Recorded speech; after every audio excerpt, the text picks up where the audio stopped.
মোহতারাম জামাত শিবিরের নেতা কর্মীদেরকে আমি বলতে চাই, আপনারা আল্লাহর আইন প্রতিষ্ঠা করতে চাচ্ছেন, ভালো কথা, আমিও চাই।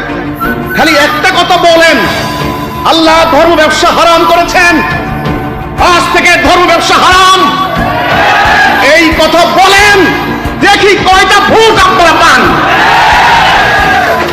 আমি জামাত শিবিরের নেতৃবৃন্দ, একেবারে আমির জামাত থেকে শুরু করে ইউনিট নাজেম পর্যন্ত সবাইকে বলবো, আল্লাহর কথাটাই বলেন আপনারা, যে আল্লাহ বলেছেন ধর্ম ব্যবসা হারাম, এখন থেকে ধর্মের নামে কোনো বিনিময় চলবে না।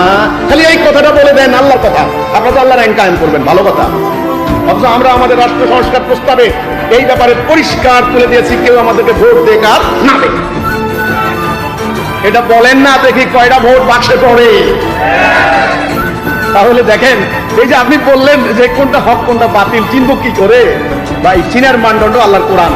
আপনি যদি সত্যিকার অর্থে আল্লাহর বিধান জানেন, কোরআনের আসল প্রকৃত আসল জ্ঞান জানেন, আর ওই মোল্লা মুন্সিদের ফতোয়ার জ্ঞান, আমি সে কথা বলছি, ফতোয়া দিয়ে অনেক কিছু তারা জায়েজকে নাজায়েজ করছে, নাজায়েজকে জায়েজ বানাইছে, ফতোয়াবাদ ওই রকম হলে নাই। কিন্তু আল্লাহর বিধান যদি আপনি মানদণ্ড হিসেবে নেন, তাহলে আপনি বুঝবেন কোনটা হক কোনটা বাতিল। আশা করি